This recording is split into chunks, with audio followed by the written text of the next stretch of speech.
اعوذ باللہ من الشیطان الرجیم بسم اللہ الرحمن الرحیم اللہم صلی علی محمد وعلی آل محمد کما صلیت علی ابراہیم وعلی آل ابراہیم انکا حمید مجید اللہم بارک علی محمد وعلی آل محمد کما بارکت علی ابراہیم وعلی آل ابراہیم انکا حمید مجید رب اشرح لی صدری ویسر لی امری واحلل عقدۃ من لسانی یفقہوا قولی ربنا زدنا علما یا مقلب القلوب ثبت قلبی علی دینک آمین۔ ایمان کی اہمیت آج ہمارا موضوع ہے، اور اللہ تعالیٰ کا ارشاد ہے یا ایھا الذین آمنوا آمنوا باللہ ورسولہ، یعنی اے ایمان والو تم اللہ اور اس کے رسول پر ایمان لے آؤ۔ تو مفسرین نے آمنو کا ترجمہ اتقوا سے کیا۔ اس کا مطلب یہ ہے کہ اے زبان سے کلمہ پڑھنے والو، اب دل سے بھی اس کو تسلیم کر لو۔ اس آیت میں ایمان والوں سے خطاب ہے، کافروں سے نہیں، منافقوں سے نہیں، مشرکوں سے نہیں۔ یہ نہیں کہا گیا یا ایھا الذین کافروا یا ایھا الذین اشرکوا یا ایھا الذین نافقوا، بلکہ کیا کہا یا ایھا الذین آمنوا، کہ اے وہ لوگ جو اللہ اور اس کے رسول صلی اللہ علیہ وآلہ وسلم کے حکموں کو ماننے کا اقرار کر چکے، اللہ اور اس کے رسول صلی اللہ علیہ وآلہ وسلم پر ایمان لے آؤ۔ ٹھیک ہے، گویا اس آیت میں ایمان والوں کو دعوت ایمان دی جا رہی ہے۔ آج اگر کسی کو نصیحت کی جائے تو کہتے ہیں کافروں کو جا کر نصیحت کرو، ہم تو ایمان والے ہیں۔ اس آیت میں ایمان والوں کو کیا کہا جا رہا ہے؟ ایمان والوں کو دعوت ایمان مل رہی ہے۔ پھر دیکھیں، چیز کی ایک صورت ہوتی ہے، ایک حقیقت ہوتی ہے۔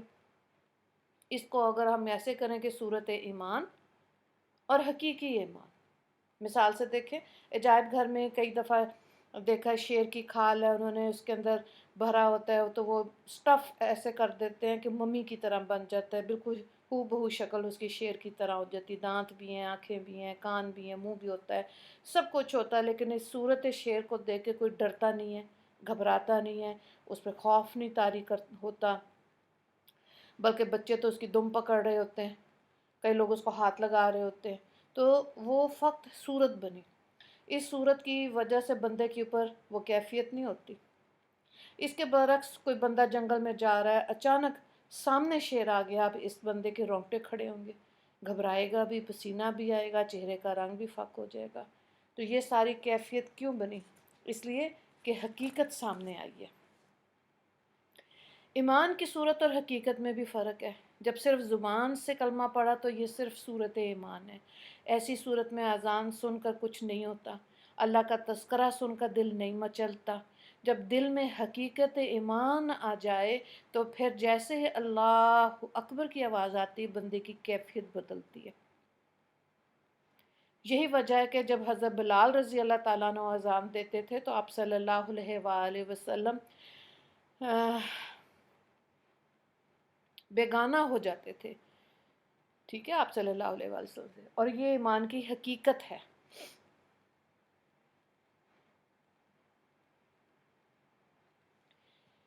تو اس آیت میں یہ کہا جا رہا ہے کہ اللہ اور اللہ کے نبی پر، ٹھیک ہے، یہ جو یا ایھا الذین آمنوا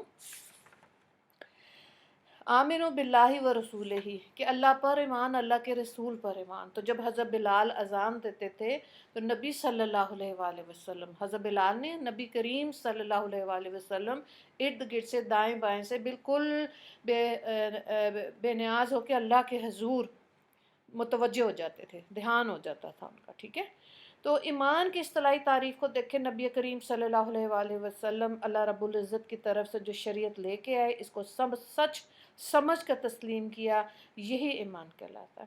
علماء نے ایمان کی ایک اصطلاحی تعریف بھی بیان کی، فرماتے ہیں خبر رسول، یعنی کہ خبر رسول اکرم صلی اللہ علیہ وآلہ وسلم کو محض اعتماد کی بنا پہ یقینی طور سے مان لینا ایمان کہلاتا ہے۔ ہم پڑھتے آمنت باللہ و ملائکتہ و کتبہ و رسلہ والیوم الآخر والقدر خیرہ و شرہ من اللہ تعالی والبعث بعد الموت۔ تو مسلمانوں، یہاں پہ کیا چیز آ رہی ہے؟ اللہ تعالیٰ پر اس معنی میں ایمان لاتا ہے کہ وہ تصدیق کرتا ہے مسلمان ایمان کے، وہ اللہ رب العزت کے وجود کو مانتا ہے۔ اللہ تعالیٰ ہر کمال سے موصوف ہیں، ہر قسم کے نقص سے پاک ہیں، اس کے سوا کوئی معبود نہیں۔ اسی طرح مسلمان فرشتوں پر ایمان لاتا ہے کہ اللہ تعالیٰ نے ان کو نور سے پیدا کیا، اور اللہ تعالیٰ نے فرشتوں کو مختلف ڈیوٹیاں دی ہوئی ہیں۔ ان میں سے بعض ایسے ہیں جو بندے کی حفاظت پر مامور ہیں اور ان کے اعمال لکھنے پر مامور ہیں۔ ان میں سے بعض جنت اور اس کی نعمتوں کے ذمہ دار فرشتے ہیں۔ ان میں سے کچھ جہنم کی آگ اور اس کے عذاب پر مقرر ہیں۔ ان میں سے بعض ایسے ہیں جو دن رات اللہ تعالیٰ کی تسبیح کرتے ہیں، اس میں سستی نہیں کرتے۔ اللہ تعالیٰ نے ان میں درجات بنائے ہیں۔ ان میں سے مقرب ملائکہ بھی ہیں، جیسے جبرائیل، میکائیل، اسرافیل، اور ان کے علاوہ بھی ہیں۔ اس کے بعد ہے کتاب سماویہ پر ایمان، جو آسمان سے کتابیں نازل ہوئیں اس پر بھی ایمان لانا۔ انبیاء کرام پر جتنی بھی کتابیں نازل ہوئیں سب کو ماننا۔ ان میں سے 4 کتابیں ہیں جو حضرت داؤد علیہ السلام پر زبور نازل ہوئی، حضرت موسیٰ علیہ السلام پر تورات نازل ہوئی، حضرت عیسیٰ علیہ السلام پر انجیل، اور نبی کریم صلی اللہ علیہ وآلہ وسلم پر قرآن پاک نازل کیا گیا۔ تو رسالت کو ماننا، رسالت پر ایمان لانے کا مطلب کیا ہے کہ مسلمان اس بات پر ایمان لاتا ہے کہ اللہ تعالیٰ اپنے بندوں میں اپنے رسولوں کو منتخب فرمایا اور اس میں شریعت کی وحی فرمائی، اور ان کو بھیجا کہ میرے پیغام کو لوگوں تک پہنچاؤ تاکہ قیامت کے دن ان کے اوپر حجت قائم ہو۔ یعنی یہ کہہ ہی نہ سکیں گے ہمیں تو کوئی ڈرانے والا آیا ہی نہیں تھا، کوئی بہانہ بنائے نہیں، تو اللہ نے نبیوں کو دنیا میں بھیجا۔ قیامت کے دن پر ایمان، یعنی مسلمان ایمان لاتا ہے اس دن کا کہ جو آخری دن ہوگا جب دنیا کو ختم کیا جائے گا، اور وہ دن ایسا ہوگا جس کے بعد کوئی اور دن نہیں ہے۔ پھر آخرت میں دوسری زندگی شروع ہو جائے گی، پھر اللہ تعالیٰ تمام مخلوق کو زندہ کر کے کھڑا کریں گے، سب کو میدان حشر میں جمع کریں گے تاکہ اس کا حساب کریں۔ پھر اللہ تعالیٰ نیک بندوں کو جنت کی نعمتیں عطا کریں گے اور فاسق فاجر کو جہنم دیں گے۔ اور قیامت سے پہلے ان کی کچھ علامات نشانیاں بھی ہیں، مثلاً دجال کا آنا، یاجوج ماجوج کا خروج، حضرت عیسیٰ علیہ السلام کا نازل ہونا، دعوت الارض کا نکلنا، سورج کا مغرب سے نکلنا، اور اس کے علاوہ بھی کئی نشانیاں ہوں گی۔ پھر پہلی مرتبہ سور پھونک کر سب کو نیست و نابود کر دیا جائے گا، اور دوسری مرتبہ سور پھونک کر سب کو رب العالمین کے سامنے کھڑا کرنے کے لیے زندہ کیا جائے گا۔ اب ان کو نامہ اعمال ملیں گے، حساب کتاب شروع ہو جائے گا، اور پل صراط قائم کر دیا جائے گا۔ تو جنت والے جنت میں، جہنم والے جہنم میں۔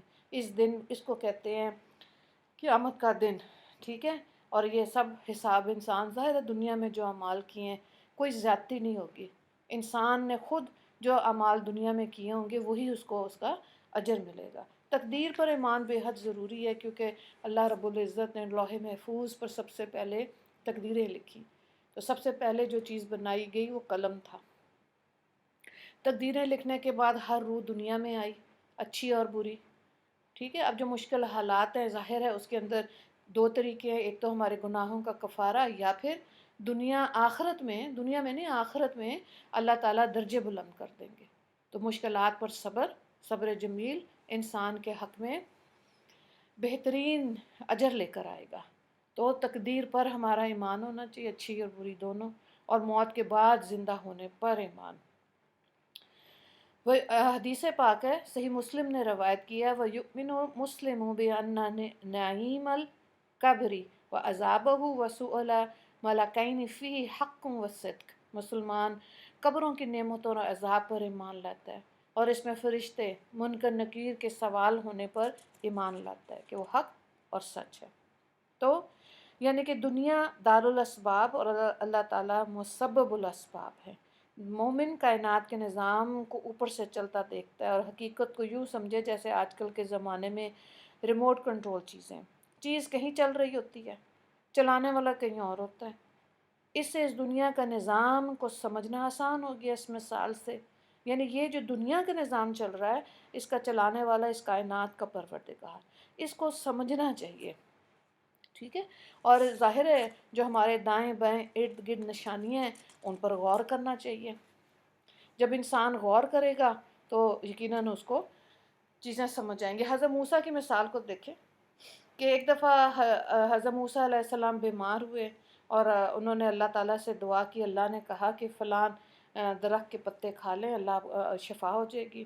انہوں نے کھایا، ایسا ہی ہوا۔ دوسری دفعہ جب بیمار ہوئے تو خود سے پتے کھا لیے، ٹھیک نہیں ہوئے، اللہ سے شکوہ کیا کہ یا اللہ، تو اللہ نے کہا اس وقت ہم نے ان پتوں میں شفا رکھی تھی تو آپ کو شفا مل گئی۔ تو دیکھیں یہ ایمان کا حصہ ہے نا، کیسے انسان اللہ پر ایمان رکھے گا، اور پھر حدیث پاک ہے جو گمان تم اللہ سے رکھو گے اللہ وہی معاملہ تمہارے ساتھ کرے گا۔ ایمان کی مضبوطی سے ہی اس حدیث پاک کا مفہوم سمجھ آئے گا، ورنہ تو نہیں پتہ چلے گا۔ تو اللہ سے گمان بہت اچھے رکھنے چاہیے، سوچ کو پازیٹیو رکھیں گے تو پھر اللہ تعالیٰ اس کی برکتیں بھی دکھائے گا۔ سیدنا امیر معاویہ رضی اللہ تعالیٰ عنہ نے سیدہ عائشہ رضی اللہ تعالیٰ عنہ کو خط لکھ کر آپ ام المومنین ہیں، کوئی نصیحت فرما دیجئے۔ انہوں نے نصیحت کرتے ہوئے بڑا زبردست جواب لکھا کہ اگر تم اللہ کو راضی کرو گے تو جو بندے تم سے ناراض ہوں گے اللہ تعالیٰ خود بخود ان کے دل میں تمہاری محبت ڈال دیں گے، اور اگر اللہ کو ناراض کر کے لوگوں کو خوش کرو گے تو اللہ تعالیٰ ان لوگوں کے دلوں میں نفرت ڈال دیں گے۔ ترمذی نے اس کو روایت کیا۔ تو بات کیا ہے کہ ساری محنت، کوشش، کام، لگن، دنیا کی محنتیں اللہ کو راضی کرنے کے لیے ہونی چاہیے۔ مخلوق خود بخود راضی ہو جائے گی، یہ اللہ کا وعدہ ہے۔ مومن اور کافر کی زندگی میں بنیادی طور پہ یہی فرق ہے کہ مومن کی زندگی ایمان کی زندگی ہے، کافر کی زندگی مشاہدے کی زندگی ہے۔ مومن کو اللہ کے وعدوں پر بھروسہ ہوتا ہے، کافر کو اگر سودا ملتا ہے تو خوش ہوتا ہے، اور اگر سود ملتا ہے تو خوش ہو جاتا ہے کہ میرا پیسہ بڑھ جائے گا۔ لیکن مومن کو چونکہ اللہ کے وعدوں پر بھروسہ ہوتا ہے، اس لیے وہ یہ سمجھتا ہے کہ جو زکوٰۃ دے رہا ہے یہ پیسہ کہیں جا نہیں رہا، اس کا پیسہ کم نہیں ہو رہا، بلکہ اس کے بدلے زیادہ ملے گا۔ ٹھیک ہے؟ کیونکہ زکوٰۃ جو ہے ہمارے مال کی میل ہے۔ تو یہ مشاہدہ اور غیب کا فرق ہے، اس لیے کافر کی زندگی نظر کی زندگی اور مومن کی زندگی خبر کی زندگی ہوتی ہے۔ ایمان سیکھنے کے 4 ذرائع، ان کو بھی دیکھ لیتے ہیں مختصراً۔ پہلی چیز ہے قدرت کی نشانیوں میں غور و فکر، ٹھیک ہے؟ یعنی ہمارے ارد گرد جو ایک جہان پھیلا ہوا ہے اس پہ غور کرنا چاہیے، اس میں اللہ کی نشانیوں جو ہیں ان کو دیکھنا چاہیے۔ اللہ تعالیٰ سورہ حامیم سجدہ آیت نمبر 59 میں فرماتے ہیں سَنُورِهِمْ آیَاتِنَا فِی الْآفَاقِ وَفِی أَنفُسِہِمْ حَتَّى يَتَبَيَّنَ لَهُمْ أَنَّهُ الْحَقُّ۔ ہم عنقریب ان کو اپنی نشانیاں دکھائیں گے، آفاق میں بھی یعنی باہر کے جہان میں بھی، اور ان کے اندر کے جہان میں بھی یعنی من کی دنیا میں بھی، حتیٰ کہ ان پر واضح ہو جائے گا حق کیا ہے نا؟ اسی لیے کہنے والے نے بڑے خوبصورت اشعار ہیں، کوئی تو ہے جو نظام ہستی چلا رہا ہے، وہی خدا ہے، دکھائی بھی نہ دے جو نظر بھی جو آ رہا ہے وہی خدا ہے، نظر بھی رکھے سماعتیں بھی وہ جان لیتا ہے نیتیں بھی۔ بالکل یہی بات ہے۔ تو نیتوں پر ہی بیسکلی ہمارا حساب کتاب ہونا ہے، کیونکہ یہ اندر ہوتی ہے نا۔ ظاہر میں تو ہم بڑے اچھے کام کر رہے ہوتے ہیں، اگر نیت فرق ہو جائے گی تو اجر ختم ہو جاتا ہے۔ حضرت ابراہیم علیہ السلام کا واقعہ قرآن پاک میں ہے کہ جب ستاروں کو دیکھا اور وہ ڈوب گئے تو ان کا یہ میرا رب نہیں ہے۔ پھر جب سورج کو دیکھا کہا کہ یہ شاید خدا ہے، اتنا چمکدار، اتنا بڑا، لیکن جب غروب ہوا تو انہوں نے کہا کہ یہ تو نہیں ہو سکتا جو غروب ہو گیا۔ فلما آفلت قال یا قوم انی بریء مما تشرکون، سورہ الانعام آیت نمبر 8۔ جب وہ غروب ہو گیا تو فرمایا غروب ہونے والا خدا نہیں ہو سکتا۔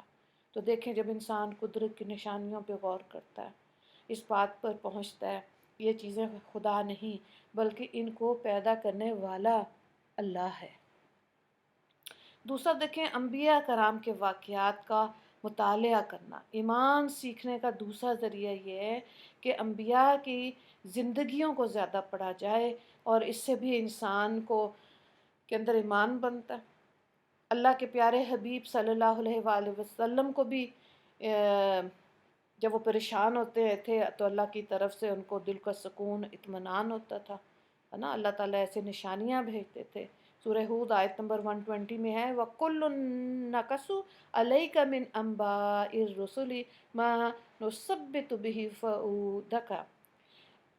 اسی لیے دوسرے جو انبیاء کرام تھے ان کے لیے بھی آتے اِنَّا أَوْحَيْنَا عَلَيْكَ كَمَا أَوْحَيْنَا إِلَى نُوحٍ وَالنَّبِيِّينَ مِن بَعْدِهِ. سورہ نساء. اے میرے میں نبی محبوب، ہم نے آپ کی طرف وہی نازل کی جیسا ہم نے آپ اپنے احکام حضرت نوح اور ان کے بعد آنے والے انبیاء پر نازل کیے. اب اگر غور کریں دیکھیں حضرت یوسف علیہ السلام کی زندگی، عمر بھی چھوٹی ہے، جن بھائیوں کو اپنا سمجھا انہوں نے کنویں میں ڈالا، کنویں سے نکلے معمولی قیمت پر بکے اور جہاں پہنچے وہاں خادم اور غلام بن گئے، ہے نا. تو اب یہ دیکھیں کہ وہ جگہ بھی اپنی نہیں ہے، پردیس ہے، اور زندگی کیا ہے؟ غلامی کی زندگی. اکیلے ہیں، نہ رشتہ دار ہے، نہ اپنے ماں باپ ہے، نہ برادری، نہ وطن، نہ کوئی جان پہچان، کوئی اپنا نہیں. لیکن کچھ چیزیں ان کے پاس اپنی تھیں. کیا؟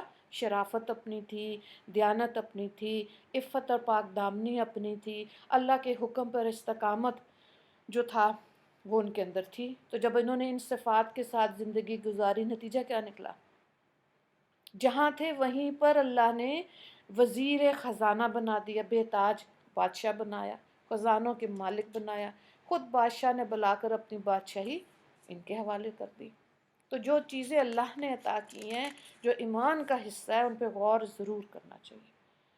ایمان سیکھنے کے لیے صحابہ کرام کی زندگیوں کا مطالعہ کرنا بہت ضروری ہے. جب صحابہ کرام نے اپنی زندگیوں کو بنایا تو اللہ تعالیٰ نے ان کو دنیا میں مقام تسخیر عطا فرما دیا. حضرت عمر رضی اللہ تعالیٰ عنہ کے زمانے میں زمین میں زلزلہ آتا ہے. کتابوں میں لکھا ہے کہ جب زمین میں زلزلہ آنے لگا تو حضرت عمر رضی اللہ تعالیٰ عنہ نے اپنا پاؤں زور سے زمین پر مایا، فرمایا اے زمین تو کیوں ہلتی ہے؟ کیا عمر نے تیرے اوپر عدل قائم نہیں کیا؟ زمین کا زلزلہ وہیں رک جاتا ہے. زمین بھی ان کا حکم مان رہی ہے. بہت اعلیٰ بات ہے. ٹھیک ہے. آج ہم خدا کو اگر نہیں مانتے، اللہ کی نہیں مانتے، نتیجہ کیا ہوتا ہے؟ نہ ہماری اولاد مانتی ہے، نہ خامند اور نہ رشتہ دار. تو اللہ تعالیٰ جو ہمارے ماتحت ہیں ایون ان کو بھی نافرمان بنا دیتے ہیں. تو اس لیے یہ بہت ضروری ہے کہ ایمان کے مضامین پر مشتمل احادیث جو ہیں ان کا بھی مطالعہ کیا جائے ایمان بنانے کے لیے. ابن مسعود رضی اللہ تعالیٰ عنہ روایت کرتے ہیں کہ آپ صلی اللہ علیہ وآلہ وسلم نے فرمایا الصبر نصف الایمان والیقین الایمان کلہ، یعنی صبر آدھا ایمان ہے اور یقین پورا ایمان ہے. حضرت ابو ہریرہ رضی اللہ تعالیٰ عنہ سے روایت ہے کہ نبی کریم صلی اللہ علیہ وآلہ وسلم نے فرمایا الایمان بضع وستون شعبۃ والحیاء شعبۃ من الایمان. بخاری نے اس کو روایت کیا کہ ایمان کے 70 سے زیادہ حصے، حیا ایمان کا ایک حصہ ہے. عبداللہ بن عمر رضی اللہ تعالیٰ عنہ سے روایت ہے کہ نبی کریم صلی اللہ علیہ وآلہ وسلم نے ارشاد فرمایا حیا اور ایمان دونوں ساتھی ہیں، ایک رخصت ہوتا ہے دوسرا بھی رخصت ہو جاتا ہے. تو اس کا مطلب یہ کہ جس بندے سے حیا رخصت ہو گئی اس سے ایمان بھی چلا گیا. اس لیے مومن بے حیا نہیں ہوتا. اس لیے دین اسلام حیا کا علمبردار ہے، کفر بے حیائی کا علمبردار ہے. یہی بنیادی فرق ہے. اب اس کو تہذیبوں کا ٹکراؤ کہیں کہ جو مرضی کہہ لیں، ہم حیا کے علمبردار ہیں اور کفر بے حیائی پر چلتا ہے. اس لیے حیا والا ہونا بہت ضروری ہے، اسی سے ایمان بنتا ہے. حضرت ابو ہریرہ رضی اللہ تعالیٰ عنہ فرماتے ہیں کہ نبی کریم صلی اللہ علیہ وآلہ وسلم نے ارشاد فرمایا لا یفرق مؤمن مؤمنۃ ان کرہ منہا خلقا رضی منہ آخر. مسلم نے اس کو روایت کیا کہ مومن کو نہیں چاہیے کہ کسی مومن سے بغض رکھے، مومنہ سے بغض رکھے، یعنی خامن کو نہیں چاہیے کہ وہ بیوی سے بغض رکھے. اگر اس کی کوئی بات اس کو ناپسند ہے تو غور کرے اس میں کتنی اچھی باتیں ہوں گی جس کو یہ پسند کرتا ہوگا. اور ایمان کو چیک کرنے کے لیے، تزکیہ کرنے کے لیے خود دیکھنا چاہیے کہ کیا ہمیں کسی پہ غصہ، نفرت آ رہی ہے، بدگمانی بن رہی ہے. ٹھیک ہے. بغض ہے یعنی کہ دل میں یہ چاہنا کہ اس کا نقصان ہو، ہے نا؟ مومن تو خیر ہے، اسی لیے تو دعا دل سے نکلتی ہے، اللہم اغفر للمسلمین والمسلمات والمومنین والمومنات، بہت زیادہ پڑھنی چاہیے یہ دعا، اور ساری امت کے لیے خیر کی دعا کرنی چاہیے، کیونکہ نبی کریم صلی اللہ علیہ وآلہ وسلم نے یہی تلقین اپنی امت کو کی۔ تو ہمارے جو بھی رشتہ دار ہیں، اس میں میکہ ہے، سسرال ہے، جتنی امت ہے، نبی کریم صلی اللہ علیہ وآلہ وسلم کی امتی ہیں، تو ہم یہ دیکھنا چاہیے کہ ہر ایک کے لیے ہمارے دل میں خیر نکلتی ہے کہ نہیں، تو جواب آ جائے گا۔ اور اگر اندر دل میں کینہ، غصہ، حسد، بدگمانی، جو روح کی بیماریاں ہیں، یہ چیزیں ہیں، تو ایمان آگے نہیں بڑھ سکتا۔ ان چیزوں کو، ان بیماریوں سے پہلے خود شفا اللہ سے مانگے کہ یا اللہ میں یہ بیماریاں نہیں چاہتی اپنی روح کے اندر، میرا ایمان خراب ہوتا ہے، تو اللہ تعالیٰ ضرور شفا دیں گے۔ صحیح مسلم کی حدیث پاک ہے کہ مومن کی زندگی میں جو بیماری آتی ہے، رنج آتا ہے، تکلیف آتی ہے، تھکاوٹ ہوتی ہے، ہر چیز کے بدلے اللہ تعالیٰ اس کے گناہوں کو معاف کرتا ہے۔ اللہ اکبر، اللہ اکبر۔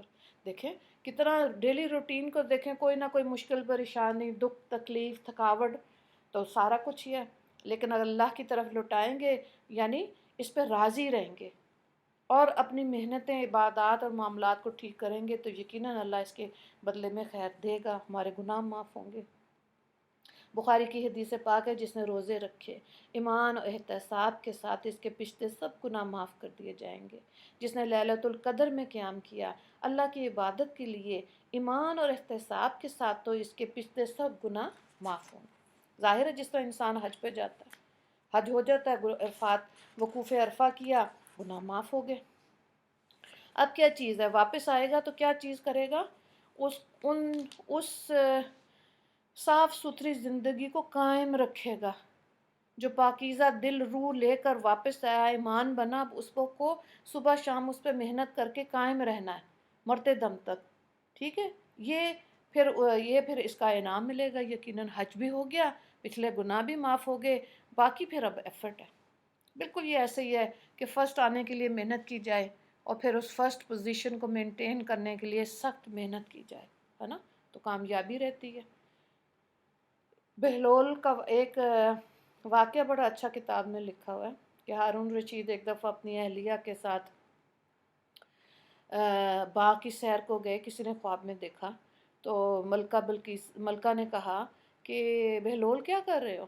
تو بہلول اللہ والے تھے، بزرگ تھے، مجذوب بزرگ تھے، تو انہوں نے کہا یہ میں مٹی سے گھر بنا رہے تھے۔ تو انہوں نے کہا یہ جنت میں گھر بنا رہا ہوں۔ بادشاہ ہنسا، تو ملکہ نے کہا کتنے میں دو گے؟ تو انہوں نے کہا 1 دینار میں۔ تو انہوں نے 1 دینار دیا ملکہ نے، اور انہوں نے کہا ٹھیک ہے۔